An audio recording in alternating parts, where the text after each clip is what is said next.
Let's rev those engines and burn those tires because it's time for Top End Talk with Nitro Allie. Hi guys, Nitro Allie here. I am so happy to be back right now. It's been, quite the break from doing this stuff, but as you can see, got a little bit of an upgrade here. Got some new equipment, some new software just to make things better for you. So I appreciate your patience and waiting for me as we go through this growth process. But I'm so excited today to have my guest on. You guys know her, you love her. I'm going to bring her on right now, the one and only Miss Ida Zetterstrom. How are you doing? I'm good. How are you doing? I am so good. I'm so good. And so happy to see you. I mean, it's been since I think Pomona is when I saw you Yeah. last time. And No, thanks for having me on. no, I appreciate it. I appreciate it. And we had our conversation before, and there's a lot that I want to cover, very specific things that I want to address. But first, because I do have some followers that aren't really involved in racing. I know all of yours are, mine are not. Not But just all to of them, kind but of most of them, yeah. most of them, yeah. But so, just if you don't mind, everyone knows you drive Top Fuel. We know that's the best. Just kind of giving your background. How did you start in racing and kind of your stepping stones to that Top Fuel world? Yeah, absolutely. Yeah, I grew up at the racetrack. I've been at the track since I was 3 weeks old. My dad had an American car repair shop and built engines and kind of worked a lot in the sportsman classes. So I've grown up around the sportsman classes, around drag racing in general. And, I was always a little kid watching the Top Fuel cars go down track and thinking, that that's the dream. But obviously, I always loved all classes of racing. And I think that's how, that's kind of how it all started. That's how I got my love for it. When I was 8 years old, I started in junior dragster. At that point, you could start. 8 was the lowest age you could start. Right now, you can actually be 5 when you start, which is absolutely bonkers. Like that's really small kids, but so fantastic. So I started when I was 8. Couldn't wait to get into that car. Absolutely loved it from the start. Kind of grew through the junior classes into the bigger cars, and then when I was 16, I licensed in a super comp dragster with Team Quarter Mile Racing over in Europe. It was not my car. I had the chance to license with a great team and some great friends of ours over there, and got to drive that a little bit. Never had my own super comp, but kind of dabble in that class with them a little bit. And then I got into bikes. So I raced bikes for about 7 years or so. Won 2 championships, 2019 and 2020, in a class called Super Street Bike. So really fun bike class. It grew tremendously in Europe throughout the years I was there. It's a class that's a great mix from driver, engine builder, tuner. The bikes are run with street tires and no wheelie bars. And back then, when I ran in 2020, we were the second quickest ever. Ran 688. I've been on that bike, and 215 miles per hour. So it was really haul ass bikes that had a lot of action, high wheelies, really fun class to watch. And when I got into it, we were trying to break into the 7s. So like that's how quickly it progressed throughout those 7 years. When I stopped, we were kind of deep into the 6s. So really fun class. But yeah, Top Fuel had always been my dream. So in 2020, still kind of COVID affected year, I went over to UK and I got my license with a great team over there, RF Motorsport, over 40 years experience in Top Fuel racing, raced both funny cars and Top Fuel. Rune has actually been over here in US, raced back in the day. And yeah, he just has a great way with these cars and with the people driving them. So he taught me how to drive one, and I got the chance to race. In 22 and 23, I raced in Europe in Top Fuel. I gathered up some great partners and was able to kind of make my chance at a championship over there. And in 2023, we won the European Championship, and announced by the end of that year that I was coming over here and, fighting for the American dream to run Top Fuel full time. 2024, I made my debut over here in US in NHRA. I raced the last 8 races of the NHRA series, so a little less than half a season. Took a while to build up that team, which was, we knew that from the start. We were fighting for a full season in 2025, but we're not able to find enough partners to be able to do that. I ran a part-time schedule of 12 races with JCM Racing. And in end of 2025, JCM kind of got out of the Top Fuel ranks, and really thankful for them for bringing me on from the start. And now when they park their cars and they're kind of just involved in the hospitality side. I found a new home with the Sean Reed Racing, and will be racing a part-time season in 2026. Unfortunately, right now it looks like it will be less races than I've done in a really, really long time, but I am out here fighting for the chance to run full time in the future, and, you know, to keep adding as many races as possible. I'm climbing the walls when I'm not racing. I Not can only imagine. Yeah. I live for this, and this is everything I work towards every day. So hopefully I will one day be able to chase a championship out here in Nitro too. Awesome. Well, and that's kind of what triggered this interview. Of course, I'm always on your social media. You know that. I love following you. And I saw a post that really kind of, like I told you, kind of ticked me off a little bit, in the sense that, you're having these people say, why aren't you racing a full season? Why don't you just get in the car and go? Are you sick? So, there was a lot of, negative comments. Some of them I think are based on, they're just not educated. And that's kind of what I wanted to do today. So just to kind of squash the one rumor just right out of the bat, are you ill? Are you sick in any capacity? Is that why you're not racing? No, I'm just sick of not racing. That's the only thing. So yeah, that was kind of why I made that post from the beginning. If anybody read that post, it was kind of trying to explain that fact that I am not sick. I am constantly working to be in the car full time. I do think that most of these comments are from people that genuinely don't know, and they don't know how it works in this formal motorsport, kind of to get a full-time ride, or how you kind of are able to race. So yeah, I wanted to kind of educate them, and I think that that's great for what we're doing right now, trying to go a little bit deeper into that.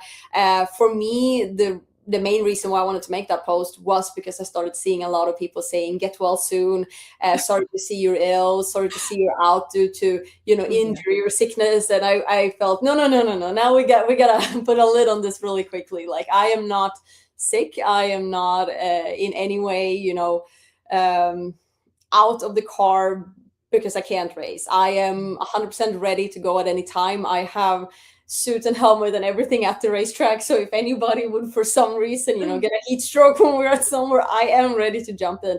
It all comes down to the funding. These cars are incredibly expensive to run, and when you come up on this high formal motorsport in any form, it doesn't matter if you're talking drag racing or IndyCar or NASCAR or Formula One. When you're up on this level, it is incredibly expensive, and I just don't have the funds right now to run as much as I would like to. Well, and that's, I want to back up just a tiny bit too, since you touched on, you don't have the funds, because I know, and I actually have a lot of admiration for your parents. I've never met them, but when you aged out of the juniors, they basically said, you're on your own. If you want to race, you better earn the money. Yeah. And so if you don't mind just kind of sharing that, and then I want to transition that into everything that you're doing. Yeah, absolutely. Yeah. So obviously I actually saw, it was funny that you mentioned that. I saw a junior dragster that had a junior dragster driver that had an account on Facebook recently. They got a lot of crap from people saying you're racing on your daddy's money. And they went out and said, yeah, I'm 8. I don't earn any money. So they're like, the tooth fairy doesn't pay that well. So yeah, I'm racing on my daddy's money. And that is how anybody get into any sport. I mean, I don't think that any 8-year-old is paying for their own hockey equipment or, their own dirt bike or whatever it might be. And a lot of the time, yes, you might be influenced of where you grew up, which environment, and that kind of what happened to me. And my sister and I both grew up at the racetrack. She did not get bitten by the racing bug like I did. But she was doing gymnastics on a high level. And I know, she wanted to go riding horses and, do other things that also cost a lot of money, but it's just not the same thing. But yeah, when I turned 16 and, I graduated out of the juniors, my dad always said, I had to bring the money. We did look at racing together, him and I. Our plan was for a while to race. He raced actually pro stock back in the 80s, and that's always been, his dream class and what he wants to do. So we're planning to try and split a car and, bring half of the money each, and we would, run together on that term. But yeah, I had to find my money. I know when I bought my very first race bike, It was not an expensive bike. We bought it for about $5,000 and then rebuilt it into the race bike that I eventually raced with. I did not have all the money to buy that bike at that point, and my dad helped me out with a loan. I got to borrow $1,000 from him and then pay him back when I earned that money from working. So that's how I've grown up, and that's how I've got my introduction to the sport. I am incredibly thankful for all the help. Of course, my family has helped me in a lot of other ways. They've done anything from selling merch at the racetrack or working on my bike or my cars and so on. But it's when it comes to the money part, I've always had to find my own funds to go racing, and that is the reality of drag racing in whole. A lot of people don't realize that. A lot of other sports, the talent, so to say, gets hired by the team, and then there's a team at the race team that kind of brings in the money. There are very, very, very few seats that have been given to drivers where there has been already a sponsor on board. We see it from time to time where a team might have, for example, a long-term relationship with a company, and let's say you have a 5-year contract, and for some reason the driver steps out and you need a replacement driver. They come in, and we saw that this year, for example, with Jordan Vandergriff coming in and taking over the Cornwall Tools car, which was incredibly cool to see because it's not something that happens a lot. And I know that Jordan knows that, and he also knows that there was a line of other drivers also knocking on that door to get into that car. So it's an incredible achievement to be able to get in on something like that. But yeah, that in reality, that is a very seldom thing in drag racing. Most of the time you see drivers having to bring their own funds to race the race car on track, and that is the situation I am in right now. When I came in with JCM Racing, I did sponsors. Joe also brought some money to the table, so we kind of were able to meet up there and do something together. But in the situation I am right now, there are no teams that are looking for a driver. There are teams that can kind of make sure you have somewhere to drive, but it still takes money to do it. And I'm incredibly thankful that I was able to land with a team like Sean Reed Racing that has a really competitive car and a really good race team. And one of the absolute best things about it is that car is going to be on the track no matter what. If I don't have enough money to go racing, Sean will be in the car, which means that they're getting data all the time. That car is getting more track time, and it's going to be a really competitive car anytime I step into it. But the reality of it is still that when I do step into it, I will have funding with me, and that is still what I'm working on. What you're working on. And yeah, for the future, when we're talking about racing full time, there's a large check that comes with that. It is not like a lot of people think that us drivers are the ones cashing in checks and, getting a big salary and just showing up to the racetrack. There are drivers that have a salary in this sport and drivers that, are paid to show up at the racetrack and race, but that is not the majority of the drivers out there. And I think that's a huge, there's a big misconception there because, I was guilty of it too. I didn't know until I started spending more time. And then I realized really what the process was, that I think a lot of people assume you're a good driver. You've worked your way through the ranks. Yeah. This team's going to pick you up and you're going to be a rock star for them. That's not it. That's a very, very small part. That's a critical part, but a very small part of the bigger picture of the whole business side of racing, because people don't understand. You got to be marketable. You got to bring those sponsors, and that check has to be sizable. So, and I know you said, running a full season, I mean, that's an incredible amount of money, but if you don't mind breaking it down a little bit, let's just start with one race. And I know there's variables in that. Yep. How much on average, and again, you've got your hospitality, your accounting, your HR, your publicist, your crew, your rig. I'll break that down so people have a better understanding.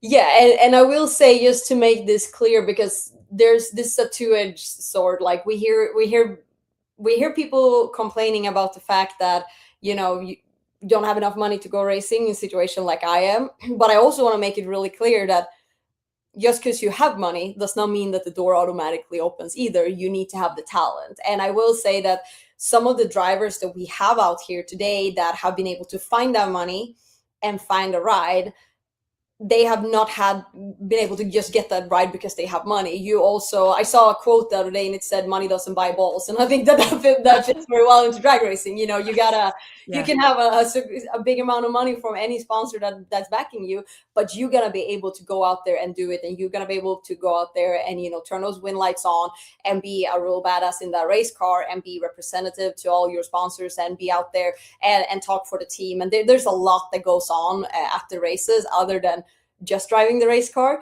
But just driving the race car itself, doesn't matter if it's pro stock or pro stock bike or funny car or top fuel. These are hard cars to handle and it takes a lot. And we've seen it in the past. I've seen it going through even the sportsman ranks where someone has a lot of money. They go out there and buy the top-notch equipment and the best you can get. They still didn't win races because the win lights doesn't come on just because you have money. You need to be really, really good at it. So that kind of gives everybody a little bit of an idea of how everything really needs to come together. It's not just having the money or not just having the talent. You need to have the talent. You need to have the money. You need to have the right team that opens that door for you.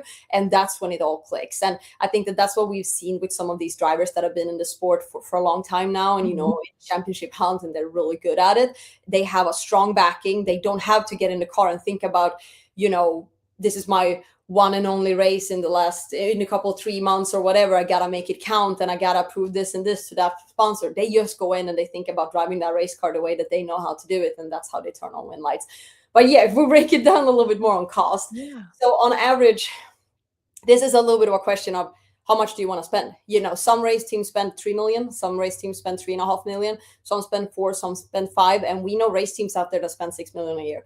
So it all comes down to, first of all, what does your setup look like? I mean, when I raced with JCM, we were still in a tight budget. I only had one trailer, while most of the teams out there have at least 2 per car. So that obviously cuts down on cost a little bit. When we look at team, we didn't have a full-time team. We had a small core group of guys to work really hard, and then we had flying guys. There's pros and cons of that. Obviously, one of the pros is it gets cheaper. The guys don't get the same chance of working as much together, and the guys that do are full-time, they got to work really, really hard. So that's also one thing that makes cost go down, but it might not always be the best situation for you in what you're trying to do. But there are also teams that go out there and test on every test session available. Every test session, there's several races. Like, for example, there were preseason testing down in Gainesville before the Gainesville race even rolled around. Then they were testing before the Gainesville event a couple of days before. Then we saw testing after Phoenix. And, there's several tracks that we roll into that will have testing either before or after. And a lot of these big teams are based in Indianapolis, and they rent the track in Indy during the summer, and they go there and they test. And that's again a budget thing. Then we're starting to look at not just what are you paying per race, but what are you paying throughout the season to get to the performance that you have when you show up at the race. Because all of those events, when you go and test, we talk about it costing about 10 to 15,000 per pass. Well, it costs the same when you go testing. Not really when it comes to hospitality and everything around, but the parts wise, when you run, it doesn't matter if you run in front of a crowd of 60,000 people or if you run in front of empty grandstands. The part doesn't know. Like, it will still use as much as you would during a normal race. And a lot of the times, it doesn't matter if you run, a full pull or a shorter pull. The same of the kind. What do you say? The type of service that you do between the runs are still the same. So looking at it that way, there's a lot of different budgets. If we look at renting a car, there's not a whole lot of rental programs, but if you look at, you bring money to the table and you're racing and you get to see how many races can I race. Somewhere between 100,000 and 200,000 per race is normally a rate where you can get to the track. And where we are looking at a price around 100,000, that is the absolute lowest I have ever, kind of seen out here. And that normally means that you don't have hospitality. It is not a full-time crew. It's not everything that it normally takes to have this operation out there. Normal numbers that we look at are normally around 175,000 per race when we split it out there. When we start splitting 175,000 or 150,000, no matter how much you spend, you do that times 20, and then you add all the test sessions you're doing, and then you add, hospitality on top of that, and whatever you might have, you normally end up somewhere between $3 and $5 million.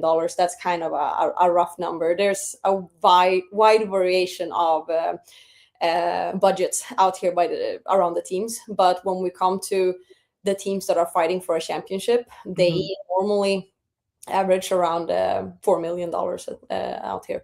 So it's a lot. It's a lot. No, because I remember, I had talked to Matt Hagan. We did an interview a little over a year ago. We very briefly touched on it, and he was saying 5 to 6 million, and I understand a little bit bigger team there and more. And there that might be also including the hospitality, because that is one thing too. When you're talking about $4 million, you normally don't have your hospitality costs included, because most teams have hospitality as a complete different segment.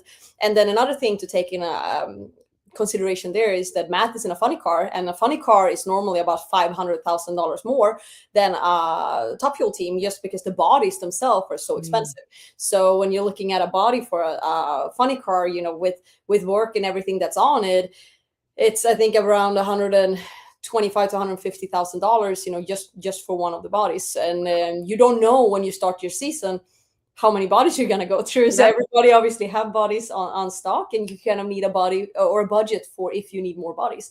So I know that a lot of these top teams, they're spending well over $4 million, and that's not even including the hospitality. And I know that I know teams that have won championships out here before that barely have any hospitality at all, except for their own team.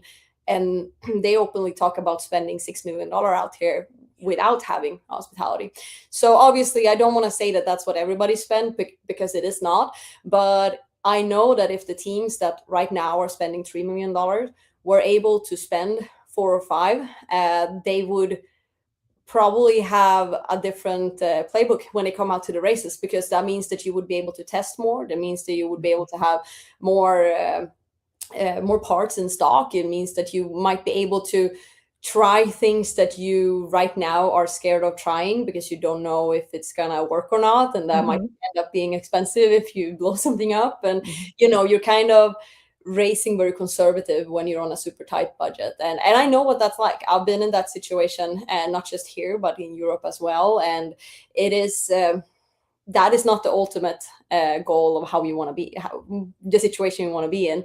But you can definitely race competitively out here on a $4 million budget. And then obviously when you look at it more, it's how much you can spend. It's also depends on how much your cruise ships cost. And some people have 1 cruise ship, some have 2, some have 2, and someone that they have on the roster to help with advice and so on. It all varies, and there's no right or wrong. I mean, it's all what you can handle. I see race teams out here that are spending less than $3 million, and they're openly talking about the fact that their budget is super, super tight. Wow. And we share them on because we want them all here in the sport. It is not, I wouldn't want to put a cap on, hey, this is how you can't come here if you don't spend this much money or whatever. We want all of them. And a lot of the times you might see a team with a lot of potential, but they might not be able to test as much as they would like to, or they might not be able to have the newest of the new stuff, or even might not be able to hire more personnel that they would like to have on their roster. And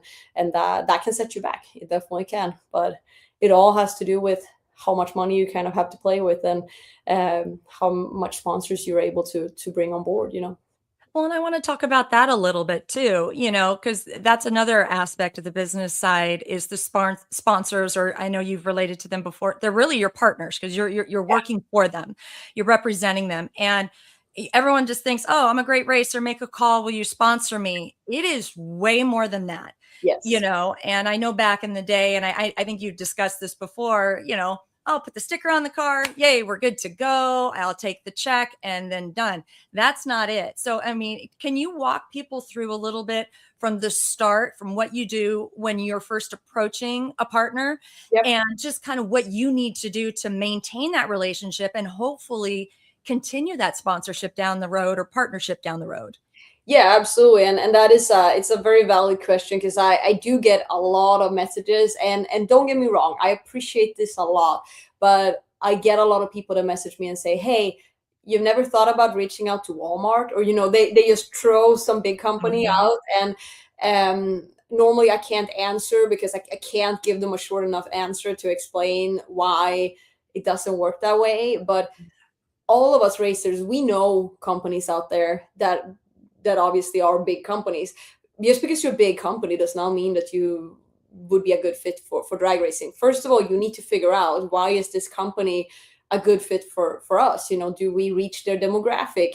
And what's their plan? Are their strategy to grow a bigger audience? Are their strategy to do they have new products that they want to launch or come out with? Are they looking for visibility? Some new companies, they go super hard on their branding, and they might actually want those really big logos on the car that are visible on the Fox TV show, and are visible on all social media, because they're building their brand and they need to get that visibility out there. But some of these brands, they're not after the big logos. They might be after the B2B side, where it might be other sponsors that I work with, that we are able to set up ways to work together. That's something that I did a lot on the European side. Everybody that saw me win the championship over there, they saw that I was sponsored by Edelbrock. That was my main sponsor. And my second sponsor on that car was KW Parts.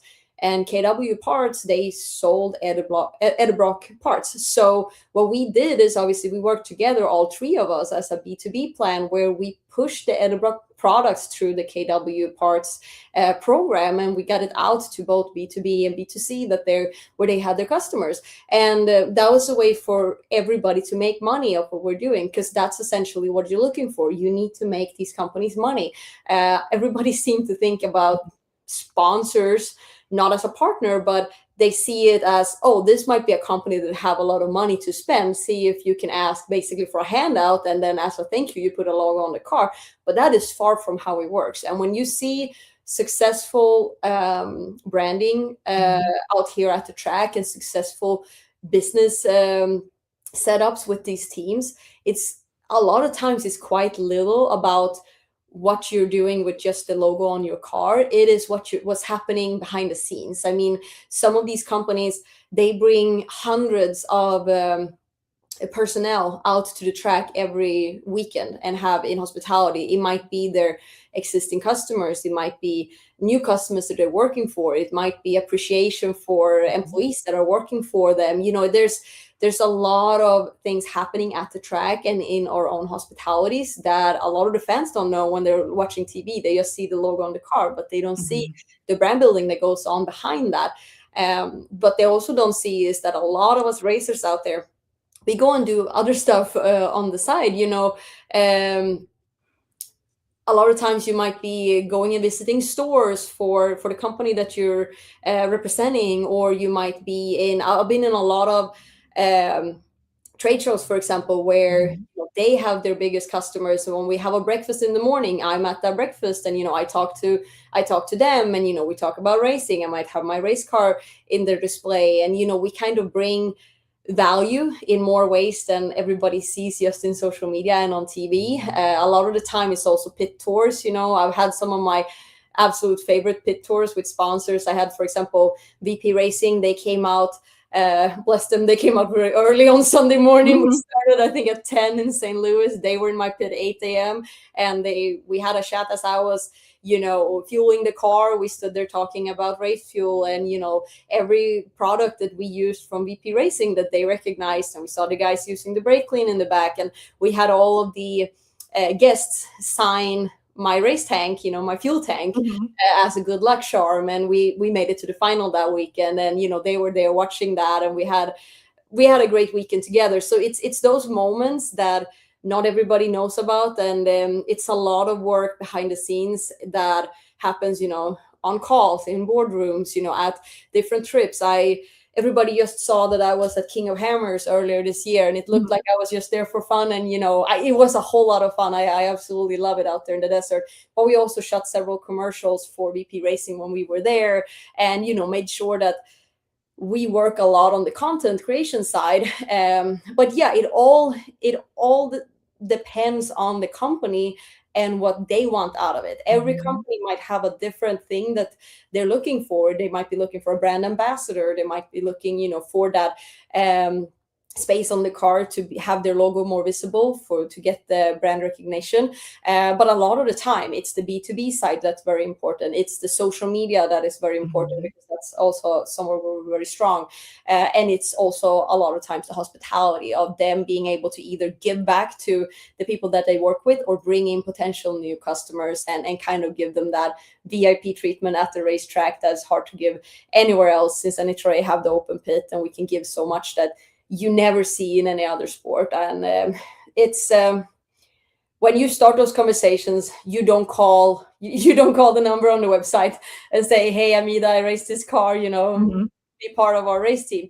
A lot of the times it's trying to meet with the right person, and that is what can take a long time. A lot of the time with what we do, it's not about emailing a info email. It's about finding the right people that you can explain how I am going to be able to make you guys money, and how I am going to be able to talk to the right person to ask them all these questions. How much are you budgeting for marketing? What would be the best thing for you guys? Is it to bring out companies to the track? Is it to try and link up with new customers through our existing partners? Or where are you based? Where are you mostly operating? Is this a West Coast brand? Is this somewhere where we will have on the car more when we're out south?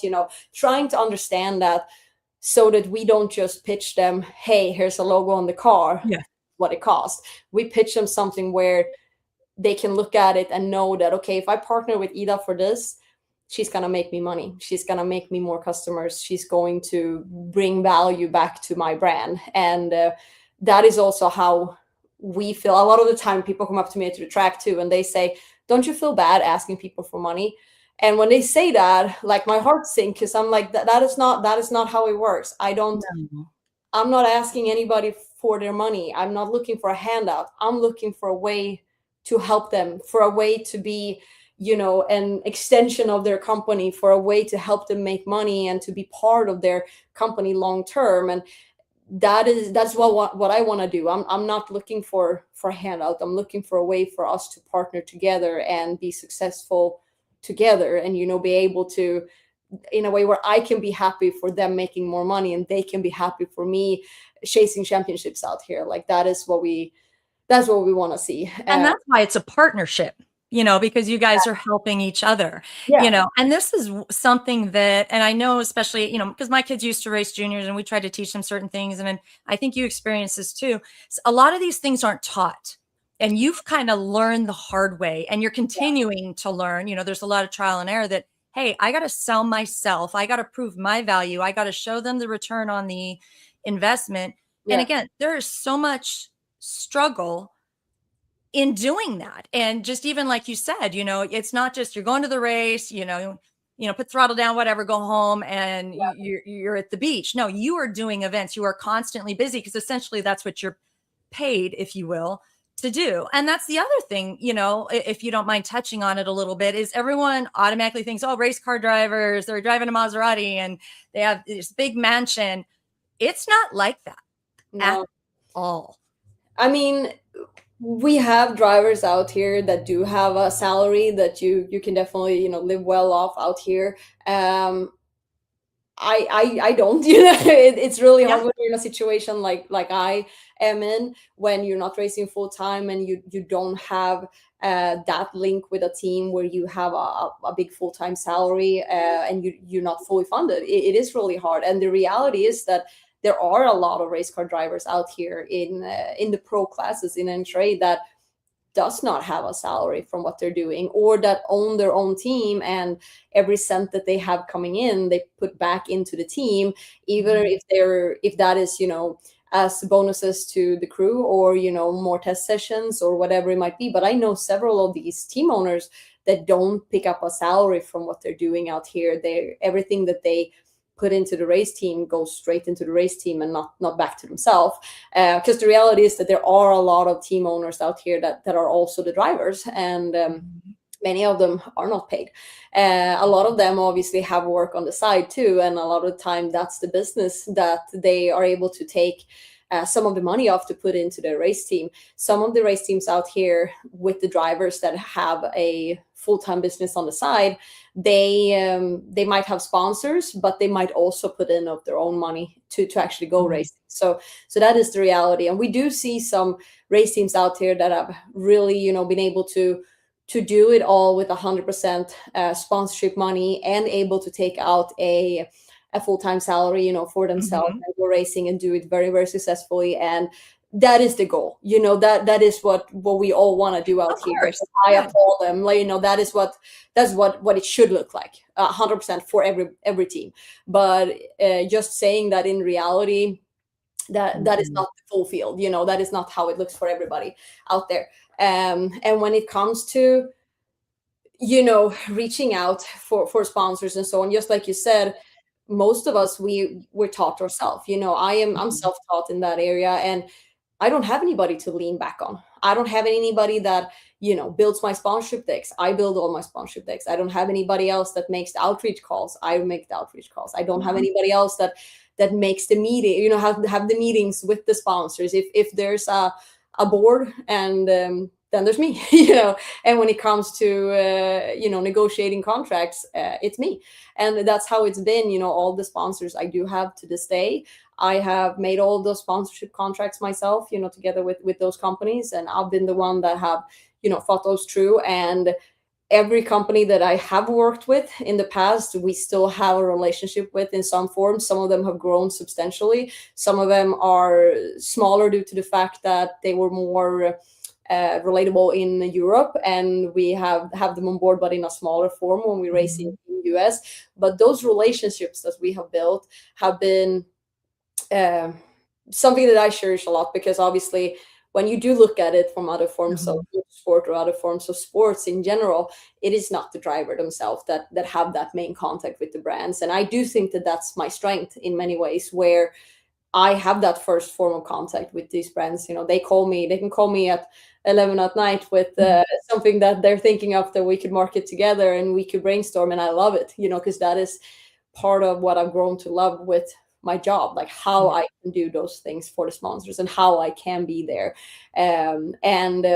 Yeah, there's pros and cons with everything. Obviously, would it be nice to have someone more to work with and to lean back on for some of these things? Yes, because it is more than a full-time job, you know, to do all these things. But I also wouldn't want to, you know, give it all away, because it is something that makes me be close to these brands. But obviously also reaching out to these companies. I'm not from here, you know, I don't have as wide of a network over here that many of the Americans have that have been here their whole life. And that can sometimes be a struggle for me, that I'm not born and raised here. I've only been here for 2 years. So it does make it harder sometimes. Sometimes you feel like you have such a good idea for a brand of how you can make the money. And, you know, you present it to someone you trust and they say, that's foolproof. You know, this is something that's going to make them so much money. It will be hard for them to turn it down, but you can't reach the right person to pitch it to. You know, you can't reach the right person to talk to on that company, because a lot of times when it comes to this, it's really big companies. And that is the hard part, like that. It really is. But well, and then there's two things I kind of wanted to touch on a little bit that we did a little, you know, you said you've only been here for 2 years. And what I don't think a lot of people realize, especially with you, and this is why I have so much respect for you, because you do hustle, you work hard, and you're here on a work visa. Yep. So you have to work or you're going home. So that hustle is even more important, so you can stay here and do what you love. Yeah, and it's the work visa works it's not a work visa, actually, it's an athlete's visa. So I am here as a professional race car driver. So that means that I need to have races on my schedule this year. It doesn't have to be a full season, but I have to be here racing. But since it's not a work visa, that means that I cannot earn money from working with other things. I can work with what I'm doing right now, earning money from my race team, you know, getting money in from sponsors that goes into racing, but I can't put it in my pocket. And that is something that that makes it hard, because if I were at home right now, I ran a successful marketing business for several years. I worked as an electrician for many years before that. And when money is tight, I could go out and I could take on more jobs on the side for other companies. It didn't have to be for my own race team. I could work marketing for a local construction company, or I built websites for the local gym, and I helped other drivers in other countries with how to build their social media. I worked as a mechanic in Porsche Sprint Challenge for a year, and I could go out there and I could be an electrician on the side if I needed to, because that was legal. I could do anything, but over here that is not legal. So that is something that's really hard. I'm an incredibly hard worker. I could go out there and earn money on the side so that I had more money to pay my own bills and, more money to live off. But I can't, because it's not legal. I can't, take a job at Starbucks if I wanted to. I can't. The only thing I can do is keep working on this and bringing money into the race team so I can go racing, because that is the only thing I can do when I'm here. So it makes it incredibly hard, because it gives me very little room to try and earn more. And when it's tight, like right now, when I don't have as many races, I don't get as much money in from being a race car driver. And then it gets tough. But I can imagine. that's a little different for me than from a lot of the other drivers out here. And that's got to be tough, and I know we talked a little bit before. I love your strong moral character. You've got very solid morals and values. You know where you stand on certain things. You don't budge. You can't be bought, in the sense that I know certain sponsors have approached you, and there's big money there, and you can run more races, but they're not in line with who you are and what you stand for. I mean, and that's got to be difficult, to turn down that paycheck. It is, especially in a situation like it is right now. I've always said that, I'll do anything to reach my dream out here, but I'm still standing on my morals. I sometimes, like you said, I might be approached by sponsors that just does not fit my values. It's not something that I would be able to stand for. And it's also not something that I feel like my other sponsors are fitting well with. And, I worked for so many years out here building the relationship with the brands I do have. That is really good brands. It's all, companies I'm really proud to represent. And I would not risk losing any of them for a quick paycheck from another company that wants to get out here and sponsor, when it's not something that I feel like is morally right towards myself or my sponsors, and also for my followers. I've built a really strong fan base on social media that is genuine, and that is following me because they like what I do. And it doesn't matter if I'm racing a bike or a Top Fuel, or I posted a couple of weeks ago that I ran a pro mod, and my followers, they loved it, because they support what I do. And it's something I definitely just do not take for granted. And the strong part with that is that when I do market something, when I do put out products from a brand that I believe in, my followers, they see that, they buy that, they trust in what I put out there, because they know that I would not market it if it wasn't good.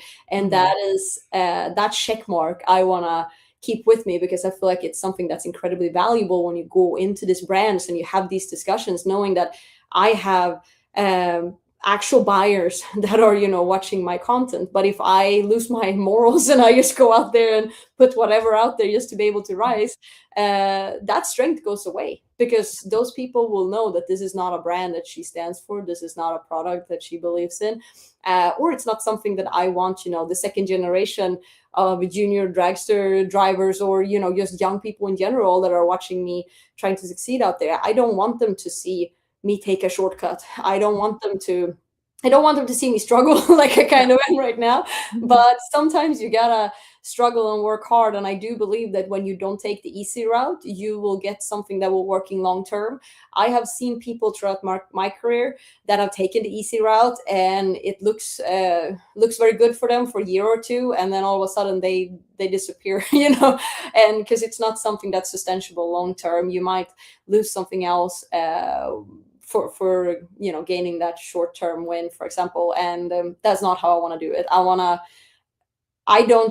I didn't just come over here to try and win a championship and retire. I didn't just come over here to cross a box of I've raced in US. Like, I want to be here for many, many years, and I want to be a multi-time champion out here, and I want to represent brands for a long term, and then you got to think about what you brand yourself together with, and how you represent your brands and your own brand, my brand as myself and a race car driver out here. Well, who are you? Let's go there for a minute. If someone says, who is Ida? What does she represent? How would you answer that? Well, I hope people see that I represent hard work. Like that's something that I truly believe in. I've always tried to tell myself that, hard work will pay off, and it doesn't matter if it's, working your way through school for the education you want, or if it's, going out there and doing work you might not like just because you need the money to make it to the next step, or if it's, hustling through other classes to get to where you want to be, or whatever it might be, on and off the racetrack, just hard work. I do really believe in that, being a good person, and taking time for others, and being kind. That's something that I really believe in. I do think that will come back to you. I love animals. You will not see me not stop to pet a dog. I saw your bear post earlier. My friends know that, my close friends, they always bring the animals to me, or ask people if I can pet their dogs. I love that, because that's exactly what I want to do. It was just a dinner the other night, and I ended up sitting 5 minutes just petting a cat by the side of the road. It's just, if I could work closer to some of these rescue centers and do that more. I had a chance last year to go out to Casa Transport and help them one morning when they vetted animals that was ready for transports to from high kill shelters to better lives throughout the country. And they're over in Nashville, so it's about a 5-hour drive from me right now. If they were closer, I would be there every Wednesday when they did it. It's such a fantastic feeling being able to help animals to find a home out here. So that's something that I really like. But also, I've always been a competitor. Whatever I do, it doesn't matter if we're playing cards or if we're racing top fuel cars. I want to be the best at what I do, and I don't stop until I'm there. And I still feel like I have I know I'm a fierce competitor when I'm out there, but I still feel like I have a lot of potential to tap into the more I can get out on track. And I want to be the best. That's what I want people to say about me, that I'm a great driver and that I have skills when I'm out there. And that was something that I did when I started racing bikes. There was a lot of people that didn't think that I could do it, because there hadn't really been any girl that have done it successful before me. And for me, it was, I didn't want to stop until I had shown that I could do it, that I could win championships out there. And we won 2, and then we moved over to Top Fuel. And that's kind of always been how I've been, no matter what I do. It doesn't matter if it's working as an electrician. I wanted to have the most well-looking controls when I put them together, and everything was supposed to look really straight and really good. And it's just that's kind of what I wanted to be. But I also want to be able to represent brands that I'm proud of, and I want them to be proud of having me as their ambassador and being part of my journey. That is kind of my goal out here, not just to go out there and win championships, but to do it together with people that love what we're doing and getting as much back from it as I do. And when we win together, we can celebrate together and share those moments. Because we did that both when we won on the bike, those championships. We had such a fantastic team and such a fantastic group of partners with us. It was such a feeling doing it together. And it was the same thing when we won in 2023. I had the best race team over in Europe, and I had the best partners, and we celebrated for a long time together. And it was an incredible feeling, and I want to get there again. Awesome. I love that. So there's some comments popping in here. I figure I'll just kind of look at these. Let's take a look. Junior says, hello. We got some hammer down. Redmond's in the house. Joe Sherwood says, tell Ida I say hi. Love drag racing. You are doing so well, from Miss Lisa Paul. Says it's expensive and the sport is definitely up to the driver. It's nice to get the sponsors. Cody with a K says hi. I think Cody pretty well. So yeah, just a lot of highs. How you doing? Wabash Valley Dragway is here again. We love you in America. Please come to Terre Haute. Awesome. You gotta love Freddie Malicio up there. He's the best. So oh, he goes, I have my 2 girlfriends on the same life. You know, but I think this has been really good where people can actually, you know, kind of see, you know, a different perspective, you know. And I know you have some people that you're pretty close to, especially your partner right now. And how has Alexis really kind of mentored your, because I know she's been in it for quite some time. She's very experienced. And, you know, oh, my old teammate, Alexis. Yeah. Yeah, Alexis. Yeah. Yeah. How has she mentored you and kind of guided you through some of this learning curve? Well, I think when we came in and we started working as teammates, it hasn't really. I mean, I think we both kind of mentored each other in different ways, but it hasn't been something that was outspoken. I mean, we're so alike in a lot of things, and we're also very different in other things. But I've known so many great women out here racing, but with her, I feel like we clicked in a way that I have not done with other girls out here. And I've been very fortunate that my boyfriend Kim also races, so he raced bikes back when I raced bikes. So I've always had someone that's close to me that I obviously can went with about racing, and you know, he works in the racing scene out here as a mechanic. So it's good for me to always have had someone like that close to me where I can talk about that. But when it comes to the being a girl out here aspect, that's something that I found with her, you know, working together as teammates, just kind of pushing each other, you know, through, you know, hard times and good times. And it's something that's been very helpful. I mean, I don't have as many girlfriends out here, so it's been great to have, you know, another girl that is a badass racer that just gets it, you know, with anything from the work it takes on and off the track, the mental state you need to be in when you're getting into that race car. And that is something that I do think that it helps, not just having, you know, my my family and my partner out here, but also having a girlfriend like her to understand, you know, kind of that side of things, and just be able to kind of vent with, or be able to kind of just amp each other up. You know, sometimes you just need to, you know, go out there and tell each other that, hey, we're gonna kill it, and you know, nobody else has anything else to say about it, because there are a lot of naysayers obviously out there. But I think both her and I are quite good at not listening to that. You know, I think another good thing about it is neither her or I have ever been very interested in seeing ourselves as a girl out here. You know, we are just racers, and that's what we want to be. We don't want to be the fastest girl, we want to be the fastest racer. We don't just want to, you know, be the highest ranked girl. We want to be the highest ranked driver. We want to win championships, and I know that's her goal just as much as it is mine. So that's very it's a very nice mindset. And I think the fact that we were both girls and we ended up on a team together, we didn't even know that we were the first ever women Nitro team, you know, when it happened last year.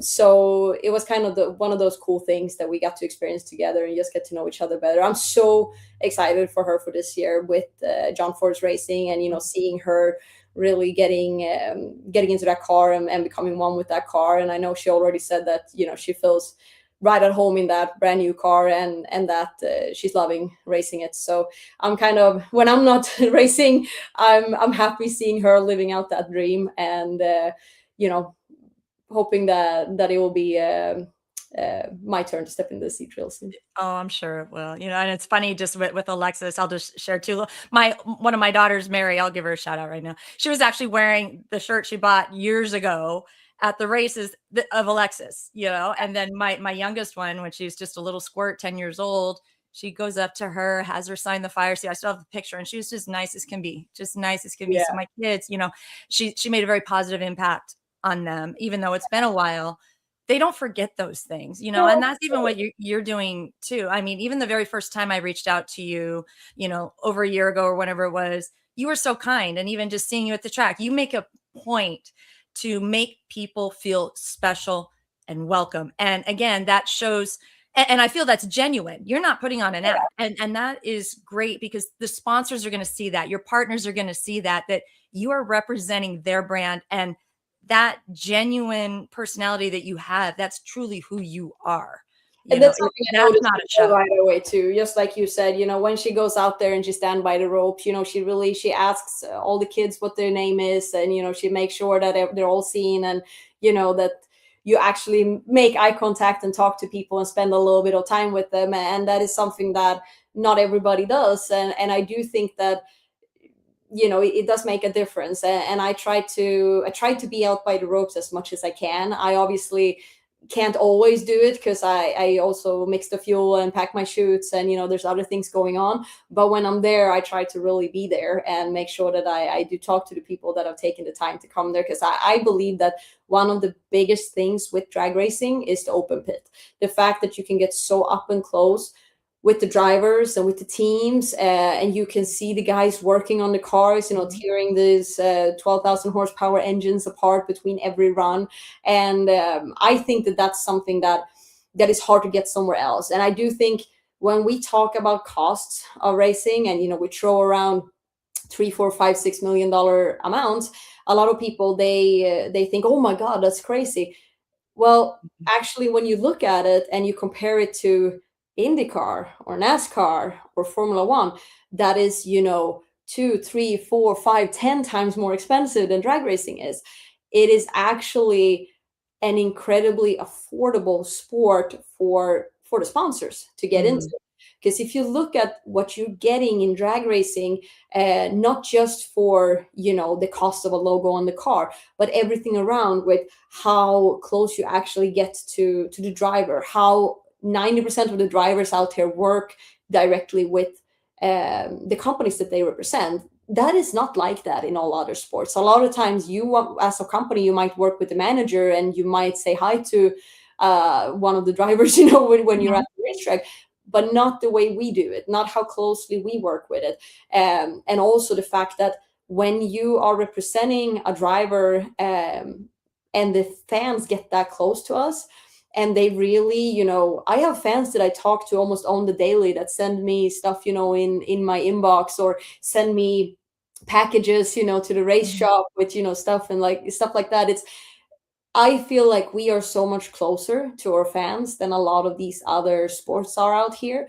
And for that fact, I do think that our fans are more loyal than a lot of other sports out there, because a lot of the times you don't get that genuine interaction with the drivers as you do in drag racing. And not just with the driver. I know a lot of these fans we have, they come out here and they know our crew guys by name just because they're interested in how the engines work or how they're tearing it apart, and they can ask questions while they're standing by the ropes, and they remember that. And when they come back the next year, they can talk to the same guy, or they might follow that crew guy on social media. It is more of a family atmosphere and getting up close and personal, more of a VIP experience that I feel like you get anywhere else.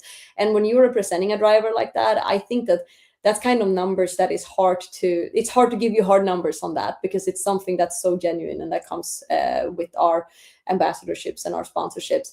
And then the fact that when we do have hospitality, it is right next to the action. You know, it is in the pit. It is right next to the guys warming up. I mean, I have had times when we have had sponsors in the hospitality, and I go in there and I grab a piston that just came out of the car and, you know, just wipe it off from oil and sign it, and it's still hot. And we give it to you know, one of our partners that are sitting in hospitality.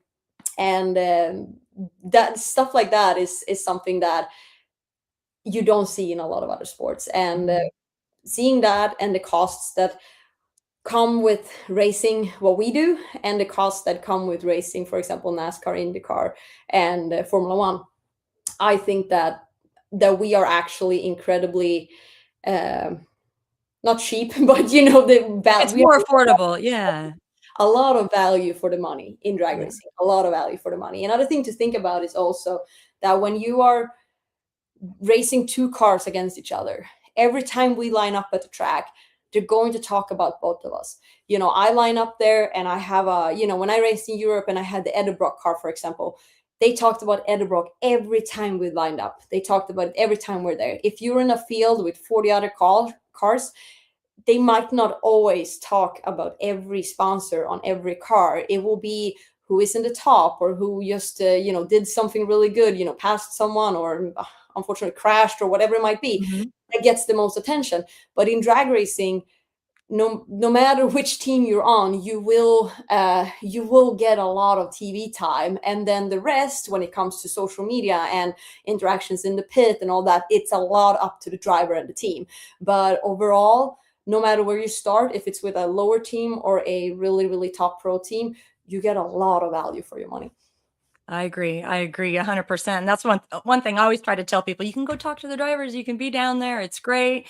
You know, because I've been to NASCAR races, and you know, I'm a loyalist to drag racing. It's what I enjoy. I saw it and I'm like, oh gosh, that's just so isolated. And even from a business standpoint, it doesn't make sense. You want that engagement. But, you know, even speaking from another side of the business, you've got some great sponsors that support you right now. I got to do a shout out right now myself to Mission Foods, even though they don't compensate me directly. They have been fantastic. Yeah, they have. You know, and I know you had a lot of fun with them recently as well. So we got to give them a shout out for all they do for drag racing.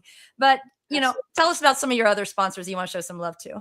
Yeah, no, I'm really happy for Mission Food for being part of AnyTray. They've been a great partner to AnyTray, and I had a lot of fun being able to get together with Alexis again and do that segment that just came out on their social media or their YouTube page. It was actually the first time we met since Pomona finals last year, and we got to cook some food together, so it was really fun. But yeah, on my side, obviously VP Racing have been with me. I started racing when I was 8 years old, and I ran VP Racing Fuels, and then it's been everything from, you know, methanol, C85. I ran the SV05. I've run, you know, the Nitro, and they've been part of my journey for a long time. We didn't officially start working together until, you know, 3-4 years ago, but even before that, over in Europe, we always helped each other out. You know, it was a brand that's always been close to me when I grew up. So that's something that I'm really proud to represent them and work closer together with them. One of the brands that I started working with in Europe was Dodge. We started working together as an ambassador on the European side. I did a show as the host of the show called the Dodge In and Out. So it's actually still on their YouTube series, so you can go in there and see it. It's a couple of years old now, but it was a really cool project where we went around in Europe and did all these different events together with Dodge Europe. So that's how that started. And when I moved over to US, I started working also together with Dodge US, and it kind of became a global thing. So that's something that I'm really proud of. Great organization to work together with, and also great partners that they have out here on the racing scene. Obviously with Tony and Leah and Matt, and we have some new drivers this year, and obviously Cruz Pedregon has always been part of that group. So it's just a really, really fun group to work together with. So we have a couple of different sponsors right now that I am really excited to be partnering up together with, but that are kind of in the works at this moment. So I hope I will be able to announce some fun partners really soon. Good. So it's fun being able to represent brands that I've worked with for many years before. I worked with Edelbrock for many years, like I said, over in Europe. When I moved over here, they've always been a really big supporter of Clay Millican over here. So we don't have two Edelbrock Top Fuel cars right now, but it's a brand that I've stayed in contact with and worked a lot with on the side for our project cars.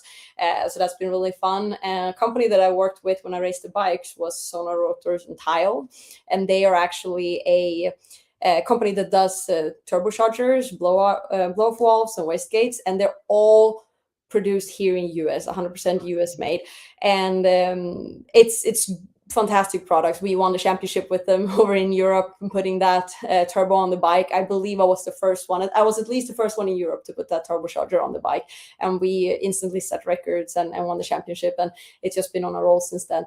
When I started racing in Top Fuel, obviously we don't have Top Fuel turbocharged Top Fuel cars, so we kind of haven't been able to do as much together, but this year we have a project car that we're working to be able to run a little bit of hot rod, drag week and sick week with. So that build, we are again starting to working together with Sona and Tile, and that makes me really happy, kind of feeling like back with that family again. So yeah, we have some really fun partners that we are working on and working with, and some things that are coming up right now.